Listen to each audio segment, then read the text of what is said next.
PodcastOne presents the Steve Austin Show Classics. Lord William Regal. I call him Steve Regal. What do you like to be called? I don't care. All right. Steve's fine. Bollocks? Bollocks is good, yeah. Lover? Yeah. Well, whatever. I don't care. Well, you talking about an auspicious beginning to this podcast. I was listening to George Strait. I turned him off because I didn't think he was a big George guy. Am I wrong? Are you the biggest George Strait fan in the world? No, there's not too many cowboys walking around Blackpool. Plenty of bandits, but no cowboys. Yeah, there's a couple of times when you and me were traveling together in Florida when we was doing the TV tapings down in WCW, and I could have sworn I was pretty drunk back then and doing a lot of things. Were you not walking around the room one day in a pair of Speedos and cowboy boots? Was that not you? No, that wasn't me, no. No, it's... I used to force me to listen to that stuff. And I grew up listening to... My dad always listened to, like, Slim Whitman and Marty Robbins and stuff, so I get all that stuff. Yeah. When I came to America, it was right at the time of that new country, what they called new country. Too poppy. Yeah, and it wasn't me, yeah. And it all sounds... when they say it all sounds the same, it all does. I don't know who's good and who's bad. But I liked all the old stuff we used to listen to, and because, like I say, I grew up with it. But I don't listen to it much. I'm going to take you back to your days growing up in Blackpool with Marty Robbins. Out in the West Texas town of El Paso, I fell in love with a Mexican girl. Nighttime would find me in Rose's Cantina. Music would play and Felina would whirl. Yeah. God, you actually remember that. You wasn't both. No, that's my clean show. You weren't kidding me. Yeah. Yeah. So what are you listening to now, dude? Because, I mean, you and me are old school. Yes. But it's 2014, and I met you back in around, 92, 93 when you came over? 93, January 93. January 93. But what are you listening to right now? Going down the road, man. Right. This is me. I started off listening to all kinds of music when I was younger. It was great being in England because, the thing is, the charts over there weren't specific charts. Whatever was selling was the top 40, and so you'd have metal songs, you'd have soul records, you'd have reggae songs, all punk records, all in the top 20s, Right. So I had a big appreciation for music. When I was in my early years, and then in early teens, I started getting into the metal thing, the British heavy metal. Did you ever get into the punk thing?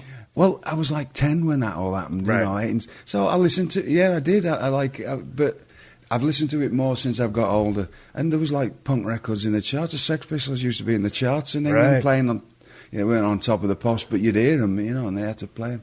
So that kind of stuff. And then I went through all kinds of different music, but I got, I liked a lot of the ska, the revival ska that came out, the Beat and the Selector and Specials and all that kind of stuff.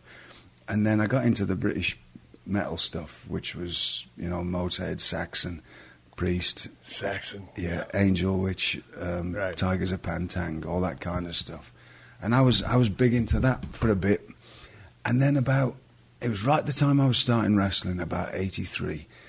It seemed like all these hair bands from LA were coming on the scene. I used to get that Kerrang magazine. Oh yeah, and I got to the point if I saw one more back-combed hair and tongue sticking out doing I was going to throw up, and I just quit listening to all. I kept listening to the original stuff that I got, but I sort of stopped listening to rock music at that time, and I'd still listen to the Maiden and all that stuff, but it just went away. And I moved to Blackpool then, so that scene there was all... I was going out to nightclubs all the time. I was 16, but I was out in nightclubs every night after playing at being a wrestler.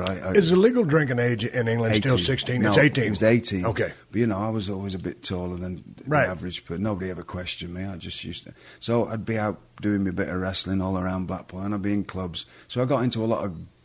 Not bad club music, but good... I used to go to some good club dance music and stuff. And then I got into what's called Northern Soul, which is... It's a big scene in England, still is. It's all 60s and early 70s American, very rare soul music, really rare. Nobody even knows about it over here, and it's all these artists from over in Detroit and Chicago that made all these great sounds, and nobody ever listened to them. They were like, because Motown was such a big deal, unless they used to have meetings once a week, and unless something was going to be, they thought was going to be number one, they didn't even put it out. So there was like all these collectors that find all these rare Motown and all these other different soul albums, and they were like great music, and they had a bit of a raw quality to them because they weren't polished records. Right. And I got into a lot of that, and so mostly nowadays that's what I listen to, is all these rare soul records. But I go through spells. I'll go back onto I've just been on a spell of Saxon and Maiden for a while, and then, and then I find like these odd bits of old, like Trojan was a reggae label in England, and I go through spells of that, and it's just never ending. Yeah, but when you were out there cruising the clubs and you got into the dance scene type music, I mean, I've known you for a long time. I have a hard time seeing you out there grooving on a dance floor. I'm a Did you mover, have me. some moves? Oh, I'm a mover, yeah. I remember I was around all the original rave stuff, Yeah. Because that was 88. That's when it was all coming into the clubs in Blackpool and stuff. So what do you do at a rave gimmick? I've never been to one. You just mosh around or what? Dance, yeah. Going mental? Yeah. And you take out all your frustrations or energy? No, I don't have any frustrations. I'm pretty, hey, the thing about you brought up Saxon a while ago, one of my favorite bands of all time. Yes. And it's just great guitars, great sound. Of course, Biff, the lead singer, has a great voice and does it so easy.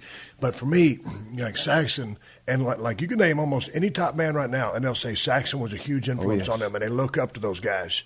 But they never really hit the big time. No. And so it's the same thing. So many times you can have a guy who's an impeccable technician in the ring, but can't quite get the big time. I tell people this all the time, right?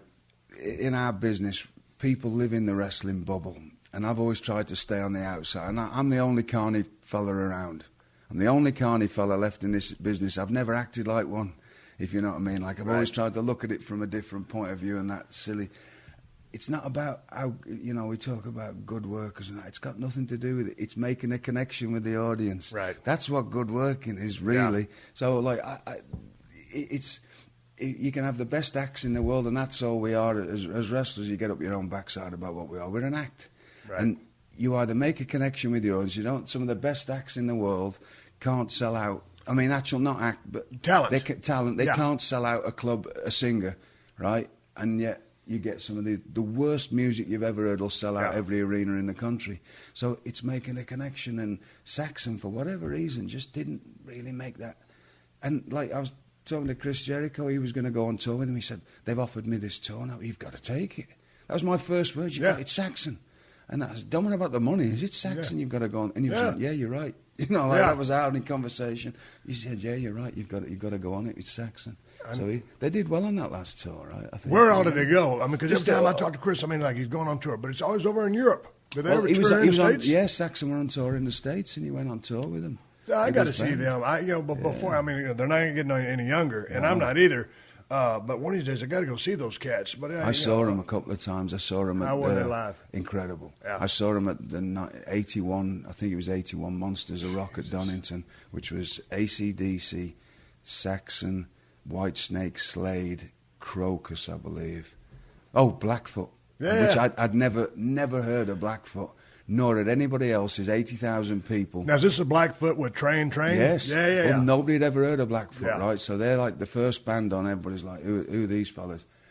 Within 10 minutes, they had the place sold on them. They were just, because you just never heard. Nobody in England had heard of that southern rock music. Right. And they were as good. They were laying it down pretty good. They were great. And I just remember I was 13 or 14. And I'm just looking at this band with all the, looked exotic to me because they were in this just jeans and cowboy hats and stuff that you didn't really see. I was used to the denim and leather, you know. And it was just a weird look, and they played good, But you live in Atlanta now, or right outside of Atlanta, and there's a lot of musical acts that go through there. You a guy that seeks out concerts? I go to a few. I went to see Maiden last year. How was that?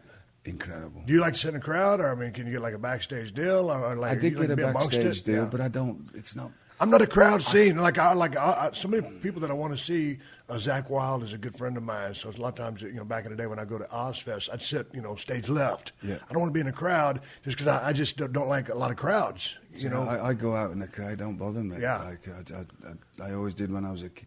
I was real lucky when I was a kid because growing up I grew up in Staffordshire in the middle part of England. Well, the closest buildings to me were Wolverhampton Civic Hall. That was my local wrestling hall as well. Right. Which I went to. How many seat? 2000. Okay. But every single band went through there. I saw everybody there from, Saxon, Rainbow, Michael Schenker Group. It was just non-stop bands when I was a kid there. Or you could go like 20 miles and go to Birmingham Odeon, which was a famous rock venue where I saw Ozzy and, Sammy Hagar when he was on the This Planet's on Fire tour, and all these kind of just non-stop bands for a while that I was going to that kind of stuff.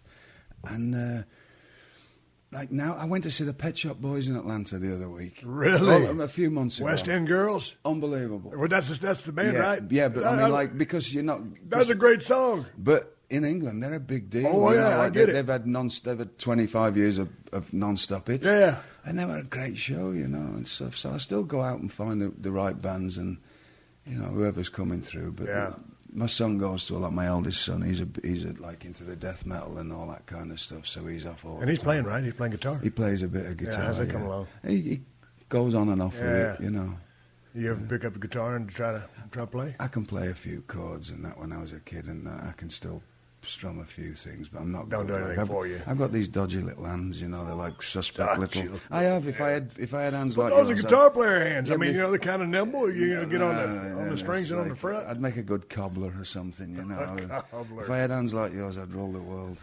But these are hands of a strangler. Little knitting hands I've got. Yeah. Hey, I've been opening my laptop computer here to try to find an email. One of the fans sent in a bunch of old wrestling cards from England. I love looking at old wrestling cards. And, two of the guys, Haystacks and Big Daddy. Now, you got premier technicians over there, but these guys were big stars. What was it about Haystacks and Big Daddy? Big Daddy, come on, man. Right. Well, people loved him. You can't imagine what a superstar he was. And when I say a national treasure, I get it. Because to the working classes, this was somebody that could be their uncle or their dad or a fella sat in the pub that they could all associate with, and he had that John Bull kind of a character, which is that old English. Probably very charismatic. Very charismatic, and just had that something, and like we say, it's got nothing to do with. Right. It's a bonus if you're good in the ring. Yeah. It's having that connection. It's having that magic, or that something that some people just have. And his brother Max Crabtree was the promoter of Del Martin's. He was a brilliant promoter. Max Crabtree was You've talked about that. We talked the last time we talked. He knew how to promote wrestling, right. And he knew how to promote. And he had this idea: we're going to make you into this, and and. Shirley, like Big Daddy, his real name was Shirley, believe it or not. Really? Yeah, from the part of England that he was from, when he was a kid, it was one of those names like Leslie that was just it was just in that area, but he was called Shirley. Right? He was already retired, he was 45 when he got the call to come back again, and he put a load of weight on and all. Well, was he Big Daddy before? No, he had all kinds of gimmicks. Right. He was in the Coldstream Guards for us, so he was the battling guardsman, and he was, believe it or not, you ever look at old pictures of him from when he was in his 20s, he looked incredible. He was in the Guinness Book of Records for having the biggest ratio difference from chest to waist. You see pictures of him, he used to be a lifeguard on Blackpool Beach. Right. Looked incredible, the blonde Adonis they used to bill him as. And he wasn't, I've got nothing bad to say about him. He wasn't a good wrestler in any shape. Well, yeah. Even when he was young and fit, he wasn't. But he was a big, strong, powerful fella. Yeah. Very fit. And even when he was big and heavy as Big Daddy, he used to go jogging every day, and he was always about talking about conditioning and stuff. It was weird. It's dead funny, but he was always, he ate loads of food to get heavy. And it was just one of those things that took off. It took off. And whose idea was it to just call this guy up, or Max to call his brother up and say, we're going to call you Big Daddy? It was from that play, is it Cat on a Hot Tin Roof? I don't know. I believe it's, is it? There's a play called Cat on a Hot Tin Roof. I believe there's a character in that's called Big Daddy. I could be, but there's a character out of a play that resembled a big heavy fella. It was like a Southern gentleman, I believe, that was. Right. I've never read it, but it's something to do with that, and he had the concept in his mind of what he thought that was, and called him Big Daddy. And you never saw a picture of Daddy without He used to wear the Union Jack stuff on and the top hats, and he'd always have like a newborn baby holding and stuff.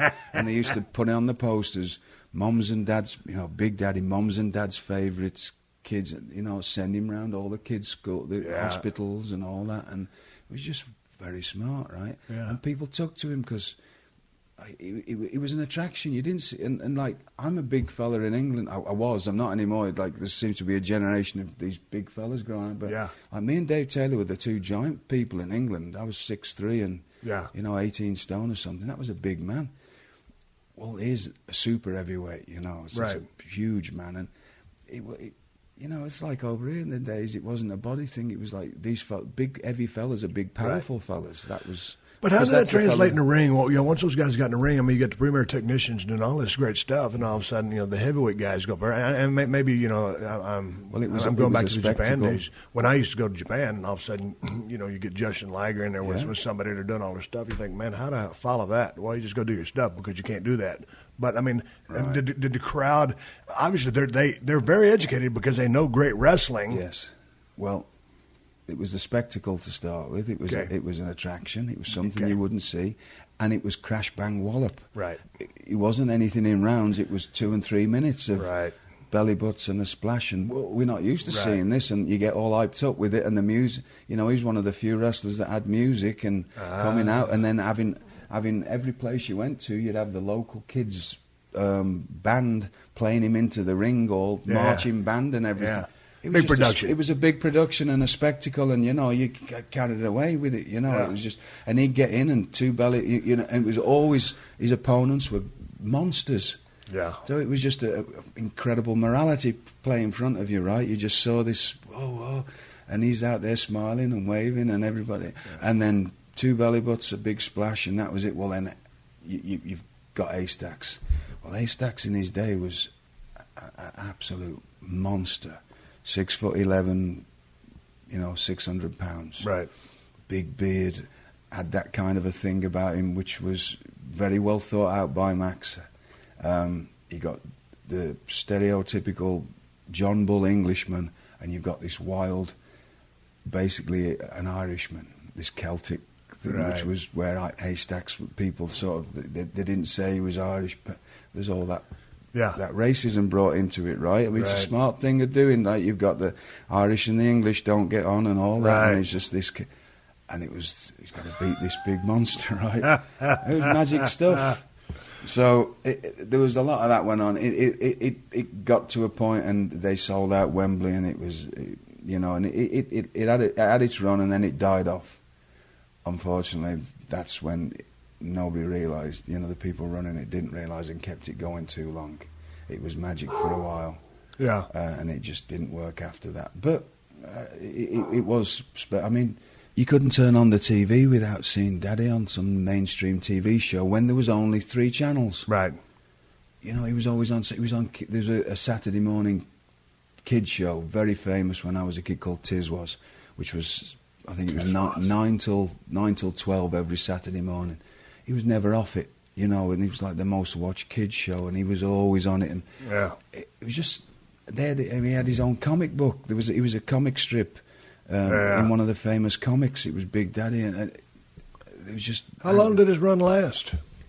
The big run was probably about 4 or 5 years, and then it kept going, and it got to the point at the end. I mean, I started. See, like, I got my break on TV when I was 18 in 1986, and I'd worked, all these different things happened to me, and I'd finally got to work for Dale Martins for the TV company, but I wasn't ready for it, and I decided by then I wanted to be this other style of wrestler, this heavyweight kind of. I wasn't ready for that because I still was skinny and tall, and right. But that's where I wanted my career to go. I'd set a career path for myself. I got put straight away, basically, as Big Daddy's tag partner, because that's what it was, always tags most of the time. Right. As he got older, you would go in and you have... So you were tagging with him? Yeah, I was tagging with him on TV. You can watch some of them. So you'd probably done all the work, and then he'd come in... Yeah, you do the selling, and he comes in, makes the comeback. But I was only there for a few months. Right.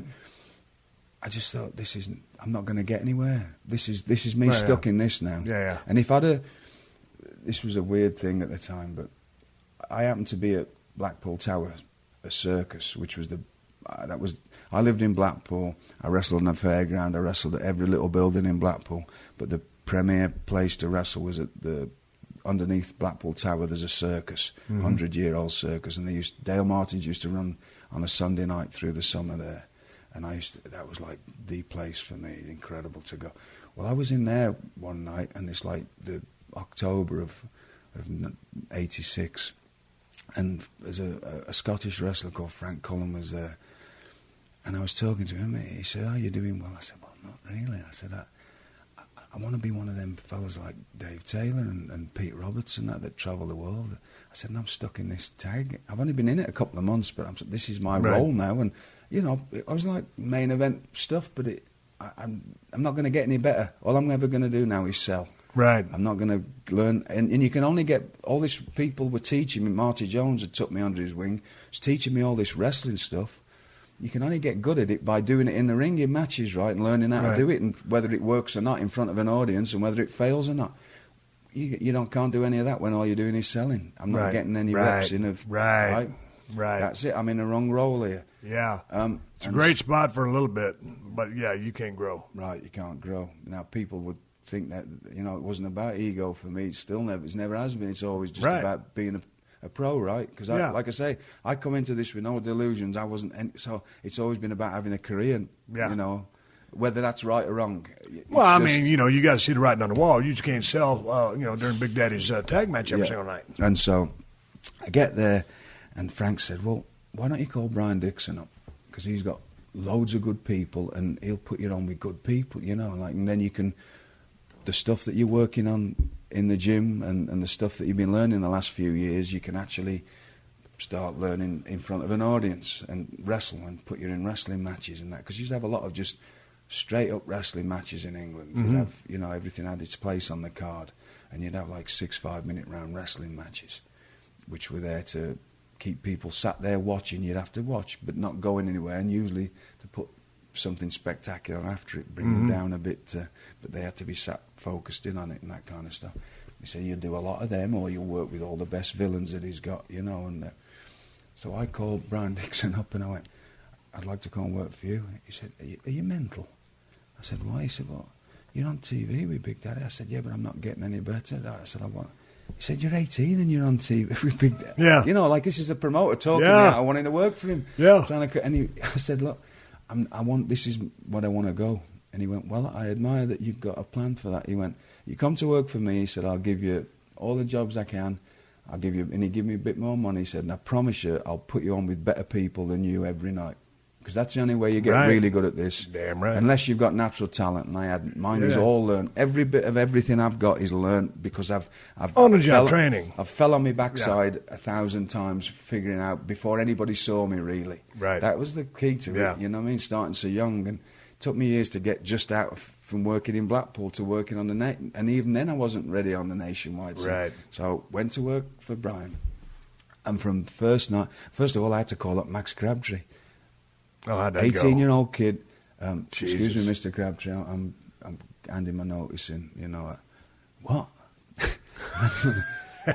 Kid, you're on TV with Ash Shirley. You mean what more could you want? I said, "Well, that's not the career I want. I want to travel the world and be You're going nowhere, kid. Worst mistake you've ever made. You're going nowhere." Wow. Now I don't hold that again, honestly, because no, but I mean that had to be pretty heavy duty news, man. Right, yeah, because he's not used to anybody talking to him like that, right? Or telling him, having an 18-year-old kid telling you that. So he said, "Well, it's up to you, son." He said, "Good luck," because I always okay with me. And it's funny because I went back to work for Max every now and then. Because, like I say, once I started travelling, I could pick and choose, and they used to have to call me then. Yep. "Well, we're here during town, can you come and work for us?" And when I went back to work for him, when I was like late 19s and 20 and 21, until I came over here, I learned so much from him, because he sort of had a bit of admiration for what I'd done, and I wasn't one of his... if you're stuck working for somebody, they can treat you the way they want. Right. When they sort of have... or that you get to a certain standard with things, and people, They realise you're a stand-up fella. And then I started teaching me stuff and learning how to do. Okay. So I called him up. He said, "You're going to go no." So I went to work for Brian. And from day one, I was on with the best people he had. The first match I had for him was a fella called Rocky Moran, who was Fitz' dad had trained. He was Fitz. Wow. They grew up together, Rocky and Fit. So he was like another version of Fit. That was my first match, and I wrestled him a lot. And then I was put in a tag with Robbie Brookside. Like we'd be tagging as the Golden Boys, me and him together. But our opponents were good opponent, and then or I'd be in singles matches, within the few months. That was the first time I wrestled Finlay, because it was a weird time when the TV was sort of in '86. I have to backtrack a bit here with the World of Sport. When they moved it to the 12 o'clock spot, for some reason Dale Martin's lost the exclusivity of it. Mm-hmm. 1 week it would be Dale Martin's, 1 week it would be Brian Dixon. So when I went to work for Dixon, he still had TV. It was weird. There was never any angles run on TV and everything. It was just pure wrestling, just show. Just matches. Yeah, there was no. He never did any promos or anything. It was so 1 week it'd be his show, but I was quitting that part of it to go to work, start from scratch in another company. But he still had TV. Right. I wasn't on it much. I did a few, but not much. But that was my learning spell from 18 to 20. That was when, in fact, 18 to 19, that made the world of difference. That year that I worked for him, I was either in the tags with Robbie or I was in, tell me about the... Oh, sorry, and because of the change with TV, all the talent were working for everybody, where at one time you had to work for just one or the other. Right. Well, all of a sudden, Finley's coming work. He's still working for Max, but he's working for Brian Dixon as well on odd days and that. Well, straight away, I'm working with Finley. Like, I'm 18 and I'm working with, and he was the man. He was the man at that time. I know, that's what I wanted to ask, because he's one of my favorites of all time. So what was your first experience like with Fit Finley in the ring? I was in Ashton-under-Lyne in Manchester in a theatre, and I'll tell you a bit of a backstory to this. I'm training with Marty Jones. Took me under his wing, who was the best in Britain, right? On a Sunday morning, I used to wrestle all week everywhere, and I used to work in nightclubs as well. I used to bounce in nightclubs when I was a kid, just to make some extra money. Mm-hmm. And I used to go over to he had a ring in a stable in Manchester. I used to get over there. I used to finish working in a nightclub at like 3 o'clock in the morning and go home sleep for a couple of hours, drive over to Manchester, and be with him at 9 o'clock on a Sunday morning in his ring. Why he took a liking to me, I don't know, because he don't like many people at all. Mm-hmm. And he took me, it ended up like a second dad to me. He still is. And he was wrestling every single night of the week and would make time to probably getting in at 3 or 4 o'clock himself on a Saturday night, be there at 9 o'clock, teach me all this stuff, right?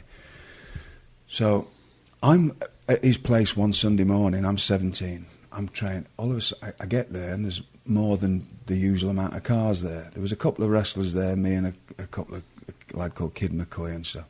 There's more than the usual cars. I walk in the stable. Max Crabtree's there. This was before I'd worked for him. Yep. Max Crabtree's there, and Finley's there. And go back and watch Finley. If he didn't like people, he would muller them. He would batter the life out of them. You go back. There's one on there with a fella called Black Prince. Did a karate gimmick. He beats him up for 8 rounds. And I mean, just takes liberties with him, smashes him to pieces. He used to do that to a lot. If they weren't up to his standard, he'd just chew them up, right? Really? So I'm watching it, because you had to keep your spot there. It was a different day and age. People don't get all that now. Yeah. It was hard to get in this job. You had to fight to get in it. You had to fight to stay in it, and it was a tough man, to stay around. And at the same time, you'll go back and look at certain people. You think, how did they ever get in this job? Because they just. But for the group of the certain group of fellas, it was a.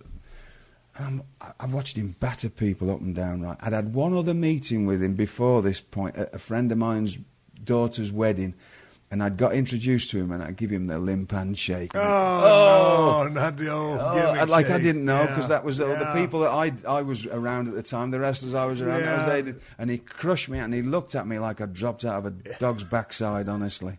Oh, and so that was, I was like, oh God, I hope he's forgot that, because this was probably a year before, you know. I'm like, oh God.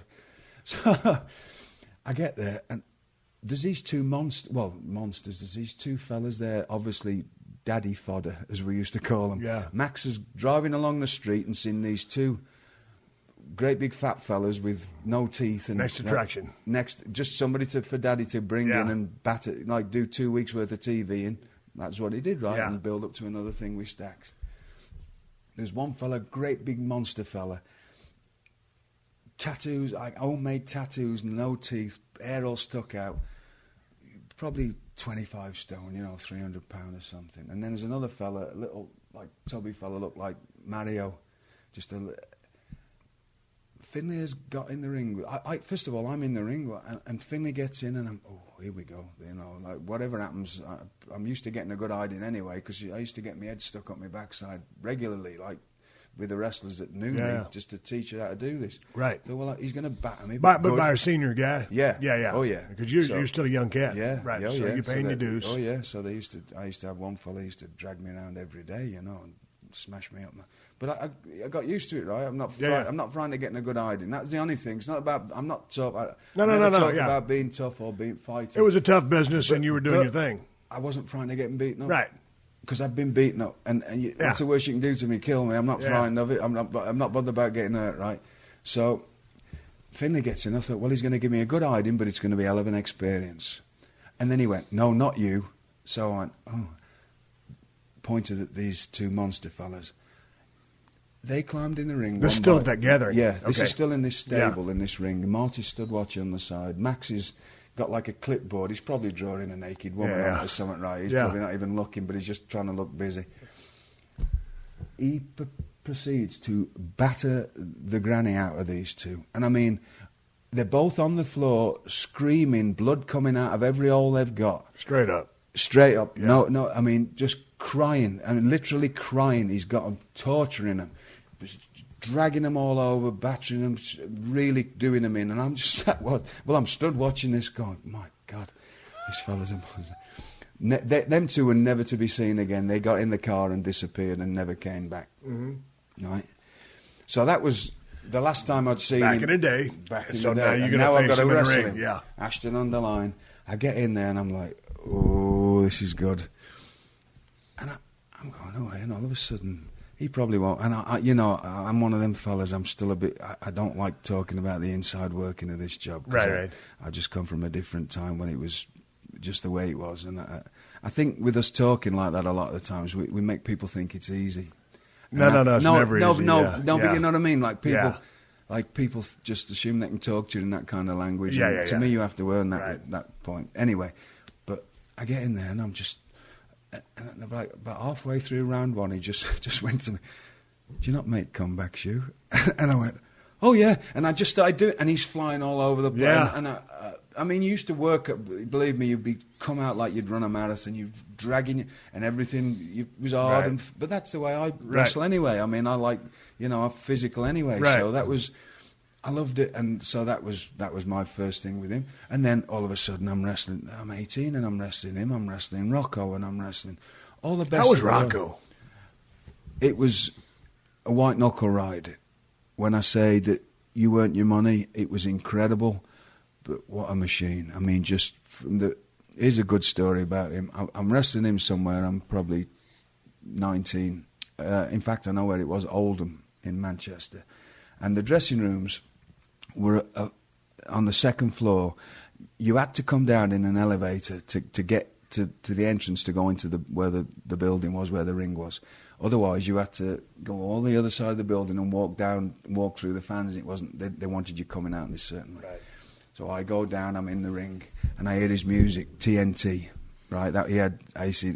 I still hear it now, and I get goosebumps, honestly, because I know what's coming. Right, this is in my mind. Honestly, I get chills in my stomach because it was like a ride of your life wrestling him. So I'm in the ring waiting for him. Just you're on edge because you know you're going to be fighting in a minute. Right. And I mean, literally, you are fighting. You watch him wrestle, right? It's just non-stop, bang, bang, and he's like erratic and jumping all over you, 100 mile an hour, right? So I get in the ring, his music's playing, no mark. Music plays again, no mark. Then you can hear. stuck in the elevator, stuck in the lift. So they've got to trying to get people to open this. 20 minutes later, the lift opens, out comes Rollerball. Mad as a hornet? Mad as like you've come into his house on Christmas Day and pissed on his kids, you know what I mean? Like just going, just comes roaring out of the thing, jumps on me, starts like, and these like all these people, my God, what's happening? You're just fighting him off. But that was what it was like. But you always had an incredible match. You always had an incredible match. But it was, and it was, every other thing was, one in the eye, one in the ear, one in the... Whereas Finlay wasn't. Finlay was... It hit you hard, but it was always the right way. And it was very erratic, but brilliant. And Rocco was so groundbreaking, you know. Yeah. I mean, I was with him his last ever night. I mean, we were sharing a room together. We very rarely ever stayed over anywhere in England because you just drive home every night. But if you were on the very south coast... It was just it's impossible to get home, right? Especially if you had somewhere near there the next day. You're listening to another classic episode of The Steve Austin Show, only on PodcastOne. Do you own a home or condo? Or perhaps you rent a house or apartment? Sure you do. And Geico knows it can be hard work. Because whether you own or rent, you still have to fill it full of your stuff. Your furniture, the flat screen, and all the boxes of stuff that have been sitting there ever since you moved in, but haven't unpacked. It's hard to find the time, right? But you know what's easy? Bundling policies with Geico. Geico makes it easy to bundle your homeowner's or renter's insurance along with your auto policy. That way, you'll rest easy knowing that your home and all your stuff is protected, like the furniture and that flat screen. Plus, getting a quote on homeowners and renters insurance is super easy through Geico. It's a good thing, too, because you already have so much to do around your home. You know, like going through all those boxes of stuff. Visit geico.com, get a quote, and see how much you could save. It's Geico easy. Visit geico.com today. That's geico.com. The Steve Austin Show. The Steve Austin Show. Lord William Regal.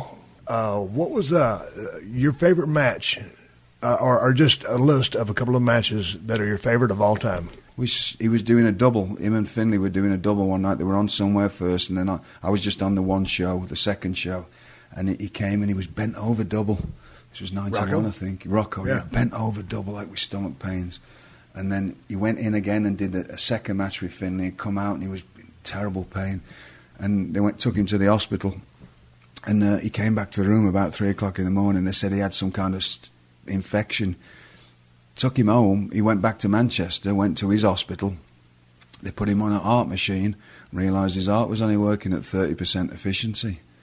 And he said he'd been feeling really bad for a long time. So I had the same thing, that congestive heart thing I had when I came back from India. But like, you know, you see him now and he looks fine. But that was the end of that was his very last day of wrestling. Oh, really? Because in them days they didn't have the kind of things that they do now, you know. How old was he? He was about 41 or 42. Oh, maybe. Yeah. But like, he, you know, I mean, he was just groundbreaking. The thing I liked about Finlay, you know, comparing to, was Finlay just... And Rocco was incredible, but Finlay has such a mean streak. Oh, yeah. A ring general, the way he does things, his execution, it's all designed with the purpose. He's very efficient, and there's no wasted movement. No wasted motion. And it's just like, I mean, and straight up, great psychology. Yeah.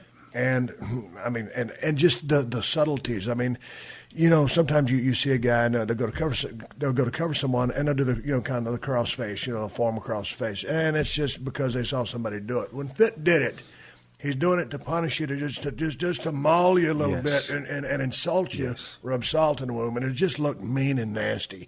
The way he did it, and it's the way he did it that separated him from anybody else. Because you can go through the motions, you can copy a guy, you can see what they're doing, but it doesn't it just doesn't transfer. So you show up, Bill Watts is the boss, WCW, you and I meet. What was all that about with me and you when we used to just stand screaming obscenities at each other? When did that start? Yeah, and I don't know. I think we both have a very. I love the Monty Python stuff, the Benny Hill stuff. I mean, God dang, who was that guy? The guy that died on stage, in England. Oh, Tommy Cooper. Tommy Cooper. Yeah. I mean, so I love a lot of the British my comedy. big For some hero, reason, you and I always hit it off on Yeah, some we level. did. Yeah, we did. And we traveled together for a couple of years. And Jesus Christ, how we both came out of that alive is a whole different story for a whole different day. But when you come in and you're looking at the WCW locker room, I mean, or the work that was being done, because there was some good work there by just a few people. Right. By and large, you know, it wasn't so great, or certainly, and I'm not saying to cast any stones because I wasn't a textbook badass worker by any stretch. I was a pretty decent mechanic, but you're coming from very technical wrestling background. People forget, me and Chris Benoit came at the same time. Really? Yes, we came together, same month, right? We get there, Bill Watts has sent all, with the exception of you, Ricky Steamboat and Brian, he sent everybody else that was good home. I don't know if you remember that. There was no Arn, there was no Bobby, they'd all gone home he'd sent them home, he wasn't using them, right? Before I got there was when he'd put Arn out with Eric, had put the SDF on him in a gas station, and so, you know, remember that? Yeah. There's all those things. And the SDF. So I get there, obviously gravitate towards you and Brian and Ricky, right? Because, these are our kind of people. Yeah. But Chris and me were incredibly miffed when we saw the talent. Right, let down. Kind of surprised that it was that low. But obviously there was incredible quality. I mean, we were, blown away with you and Brian. And I'd been watching you and Brian on on ITV, right, on the WCW before I came. I remember watching. There was like a series of matches with Brad Armstrong and a partner, but I knew all about Brad Armstrong. Yeah. But we weren't watching the partner, we were watching you three. I was watching you three going, my God, these fellas can go, And I remember there used to be a sports announcer in England, and he would introduce the matches in between. And he went off on a thing about putting you fellas over once, completely, which wasn't...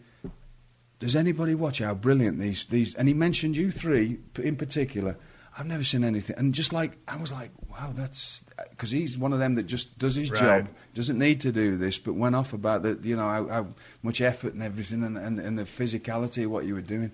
So we're there with that. But then there's these other fellas that, there's no other way. I don't mean any disrespect, but I've got to say their names right, because it's like Bagwell and Van Hammer and these... And Mark Marrow and them kind of people, and they're all talking about getting egg whites and finding tanning beds and stuff, right? Yeah.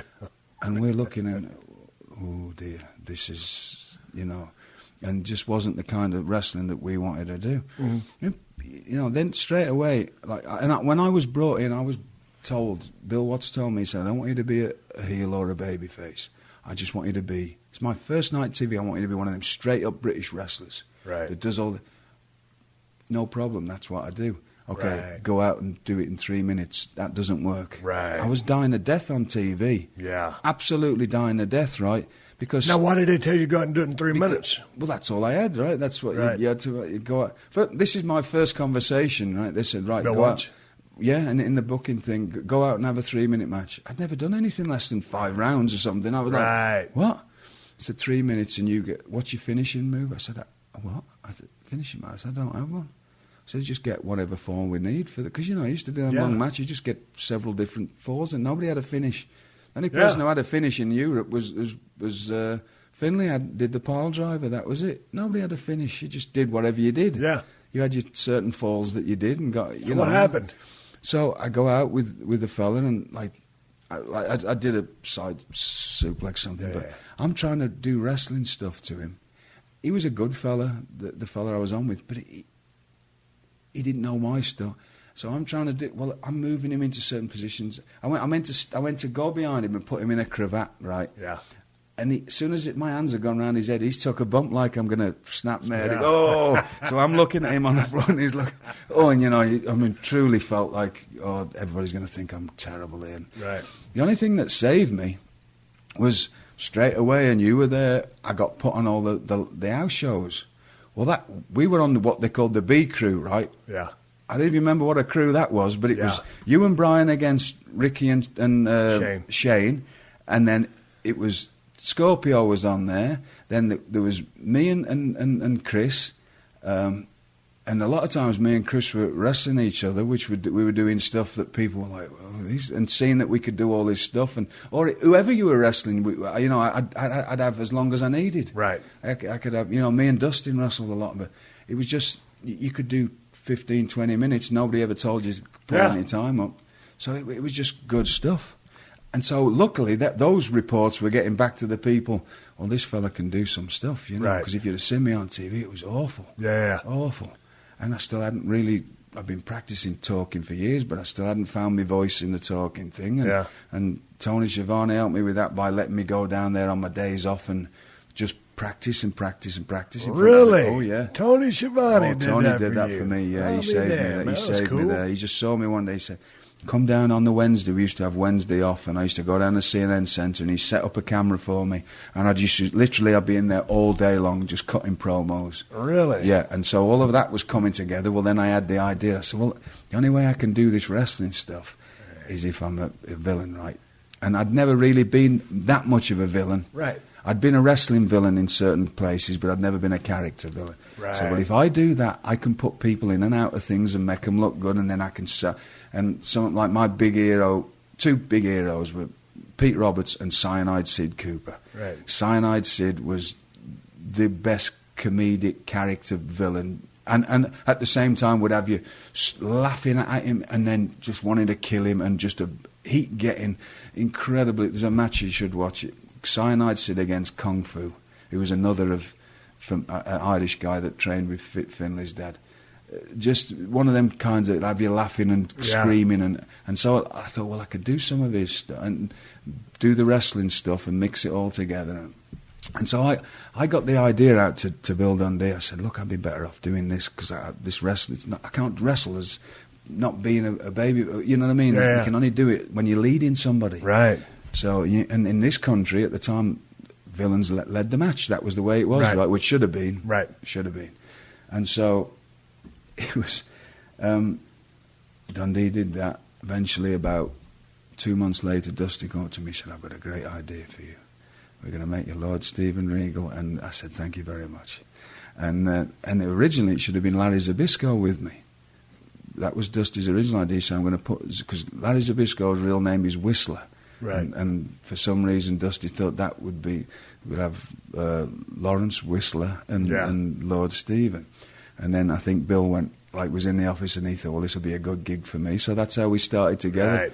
And so you guys were great together. It was a magic thing. Yeah, it was brilliant. I mean, I turned 25 in the May that year, and it was just incredible to get started. And straight away, I'm like wrestling, and you'd just gone through it all, but I'm wrestling Steamboat and Arn and Terry Taylor, because all them fellas came back then. So I had all the best of the best to wrestle all the time. How did you like working with Ricky Steamboat? Because, Steamboat can work with anybody, anywhere, anytime. But, the European style it's different. I mean, you know what I'm saying? It's the same, but it's different. It wasn't with them. It wasn't with any of them fellas because they can work their ass off. They just understand the mechanics of. They understand this is all the same. It doesn't matter where you go in the world. If people understand the way the body moves, then you can do anything with anybody. It's just people who don't. Agreed. But, like you brought up Brad Armstrong a while ago, and everybody knows, and Brad Armstrong passed away about a year or so ago, God rest his soul, one of the baddest workers that there ever was. Yes. He was a guy, I don't care if you was in Europe, you was in Mexico, you was in Japan, United States. Well, he did. He came to Germany, and he came to Yeah, exactly. He was one of those guys. I mean, I don't care what you're doing. He could work his ass off at any style, but not everybody can just get in there with a cat like you and be, as long as as long as your body just moves around, you can do it. And that's what it was. That was the key to it. Anybody that wasn't just taught in one way and just if you just understood the mechanics of a body, you can do it. If I turn your arm that way, you go that way. If I move your head that way, you go that way. That's what it is. Yeah. And it's easily done, right? How did you like working with Steamboat? Just brilliant. Just the best. It was such and because you would certainly put your time in, right? You would go out there, and it was just as long as you wanted to go, and non-stop. The thing I liked, one of the biggest things I liked about Steamboat was, I mean, if you just did something, I mean, he had a response for it. When you grab a headlock, he's going to try to top wrist. I mean, or whatever. He's going to do something to counter. Yeah. And you're not talking. You're just working. And that's the way I always did everything. Yeah. So that was it. Yeah. Yeah. But some people, you got to pay it by numbers. No, not with those guys. Well, I still, that's not me, and I was never taught that way. Nor were any of them fellas. That was the key to it. None of them people were taught by numbers. None of them. And that was why you look at that. All those fellas they're the ones that went to Japan. They're the ones that went, because at one time you got to Japan, you were in separate dressing rooms and all that kind of stuff. So it was just understanding the body mechanics of and understanding the basic ideas of this job. Yeah. And when you can do that, you can go anywhere and wrestle anybody. And truly being a give and take situation. Because it's going to go back and forth. Is it what people want to see nowadays? Probably not, to a degree. I don't know what people want to see right now. Well, with the right people, it's still the same. You can go out there. It's just it's whatever it is. I got to ask you this. Yeah. We're talking about working and Steamboat, Arn Anderson, those cats and top guys. And like you said, to your point, two guys not to work, you can have a match. You and me went out there, European style. Me, I'm not a classic worker. I'm more of a brawler. Now, we could brawl like a sunbuck, though. Yeah, we used to brawl, yeah. We had great chemistry as a tag team. Yeah, we always had fun. No, but as a tag team, when Brian got hurt, I filled in for Brian. Yeah, we had a great time. Yeah, me and you, it seemed to work really well because it was so... Like me doing my thing and you doing your thing, and I was a little bit more of a technician back then. I mean, mechanic, I would say. I wouldn't call myself but you were a technician. Speed guy, you do the stuff that I wouldn't like. Yeah. And we just fit together perfectly. It worked out really good. Yeah. What about the dang match that happened? Man, we had moved on. I guess I had left to go to WWF at the time, and you were back. And WCW. Anyway, it's the match with Bill Goldberg. Right. And everybody talks about it was a shoot or. How ridiculous! I mean, because I watched it. About 2 or 3 months ago. I get sick of talking about it. People ask me that all the time. Right. So what happened? This is what I want to talk about it. We can trim it out. I'm quite happy to talk about it. I mean, I don't know what happened. This is my side of it. You can take it for what it's worth. Okay. I'm not gonna. I don't need to, whether you believe me or not. I just come back off a 7-week suspension, right, from when I did the thing on the airplane, when I got thrown in jail in Alaska and all that, right.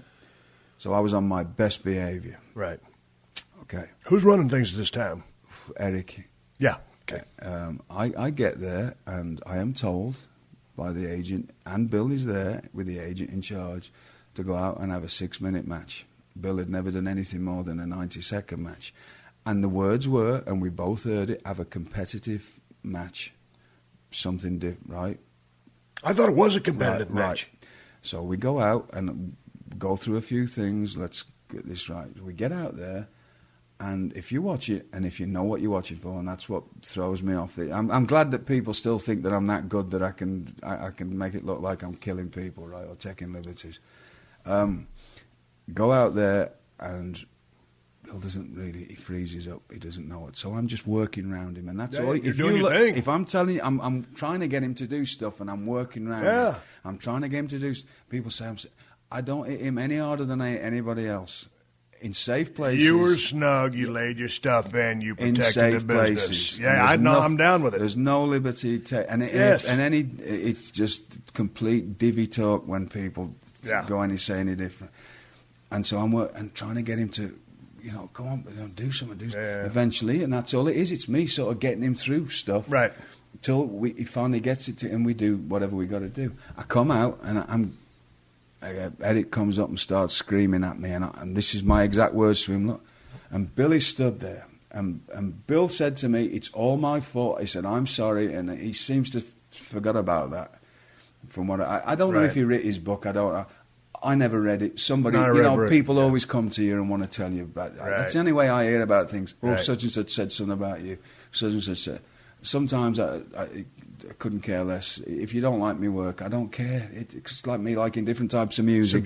Subjective, right? I don't care. But if you start personal things, sometimes it gets to you a bit. Sure. So he said, I made him look... How bad does that sound when he said, I made him look foolish? This is a big monster, right? And he's trying to...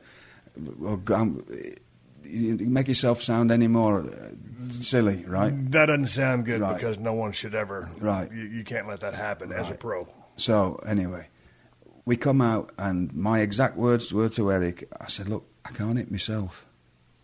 That was what I said. I said, "I can't hit myself." I said, "I'm trying my best to get him to do stuff to me, and he's not doing anything." And he stood there agreeing. Bill stood there agreeing. I look over at the agent who give us these. He was going, Who told you to go that long? And who told you? I look over at the agent who I'm waiting for him to say, "I did." Yeah. And he just buries his head in the paper, in his papers. And I'm that kind of fella. That's just me. I probably saved me a lot of times if I wasn't that way. But that's the way I am. I've got that. All I've got is my word to me, and that's the way I am. Yeah. And I'm not gonna. If you're not gonna say it yourself, I'm not gonna say it. I'll take it on the chin, like I take a lot of things on the chin. And I just waited for him to say something, he didn't. And people think I got fired that day. I didn't. I got fired several months later. And I got fired because I was a mess, and I was out of my mind on drugs, you know what I mean? Right. But that was that was months later when I left WCW. Yeah. That may have had something to do with it. I may have soured the thing, but I didn't get fired that day. Right. Nowhere close to it. Right. It was like 4 or 5 months later, I think, that I left. Anyway, talking to Steve Regal. He's got a haul ass, and I do too. Catch you down the road. Thank you. Thank you. Thank you for joining us for another classic episode of The Steve Austin Show. Please leave a rating and review on Apple Podcasts and tell your friends. For more Steve Austin Show, go to PodcastOne.com. That's PodcastOne.com.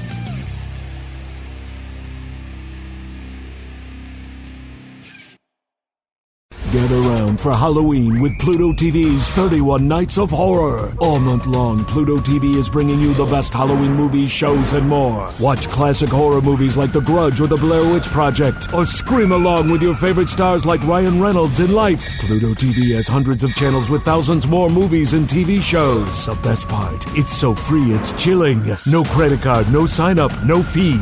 Download the Pluto TV app on all your favorite devices and start screaming now. What's up, everybody? It's All-Star and World Series champ Nick Swisher here, and I'm stoked to tell you about my new podcast, The Nick Swisher Show, right here on PodcastOne. If you know me, you know I've worn a lot of hats in my career, and each one of them has had highs, lows, and a whole lot of learning in between. And that's exactly what I'm bringing to this podcast. You're going to get crazy interviews with athletes from their struggles to their successes and all their unbelievable superstitions along the way. You're going to hear from hometown heroes that are stepping up to the plate and making positive change and influences in their communities. I mean, we've got scientists, coaches, comedians. I'm telling you, whether you're an athlete, a parent, a coach, or just looking for a little energy in your life, then Home Plate is right here. It's old school soul with new school vibes. It's the Nick Swisher Show, coming soon wherever you get your podcasts. Yo, what's good? It's your boy, Big Brother Jake, a.k.a. Jake Warner, my government name. Check it out. I host a show called the Big Brother Jake Podcast, and I've taken my talents to the biggest and baddest platform on the planet. That's right, baby, PodcastOne. My show is unique as I talk about everything. Life, sports, entertainment, being a single dad juggling several jobs. I'm a hot mess, but it's damn entertaining. Subscribe and review now on Apple Podcasts and listen on PodcastOne or wherever you get your podcasts.